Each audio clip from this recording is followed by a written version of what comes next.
தொகுதி மறுசீரமைப்பு விவகாரத்தில் விஜய்க்கு போதிய புரிதல் இல்லை என்று அண்ணாமலை கண்டனம். வெறும் வாய் சவடாலா, சினிமா டைலாகா, களப்பணியா என்பதை மக்கள் தீர்மானிப்பார்கள் என்றும் திட்டவட்டம். கட்சி ஆரம்பித்து 1.5 வருஷத்துல 3 முறை வெளியே வருவது அது ஒரு அரசியல். இந்த அரசியலை மக்கள் பார்ப்பாங்கல்ல. கட்சி ஆரம்பிச்சு எத்தனை முறை வெளியே வந்தீங்க, எத்தனை முறை ஏசி காரை தாண்டி வெளியே வந்தீங்க, எத்தனை முறை மண்டபத்துல மீட்டிங் போட்டீங்க.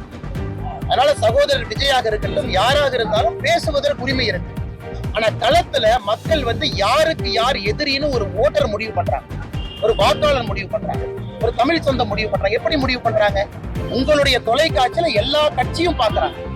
வீரவசனம் மட்டும் பேசுறாங்களா, வாய்ச்சவடால் விடுறாங்களா, சினிமா டயலாக் பேசுறாங்களா? இது ஒரு கட்சி.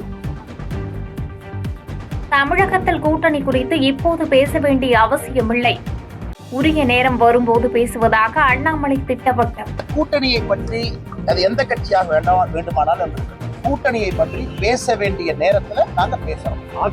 இன்னைக்கு தமிழகத்தினுடைய அரசியல் களம் எப்படி இருக்கு, மக்கள் என்ன விரும்புறாங்க அப்படிங்கறத ஒரு கட்சி பிரதிபலிக்க வேண்டிய கட்டாயமும் கடமையும் எங்களுக்கு இருக்கு. கூட்டணியை பற்றி நிச்சயமாக பேச வேண்டிய நேரத்துல பாதகம் செய்பவரை கண்டால் நாம் பயம் கொள்ளலாகாது பாப்பா. மோதி மிதித்து விடு பாப்பா, அவர் முகத்தில் உமிழ்ந்து விடு பாப்பா.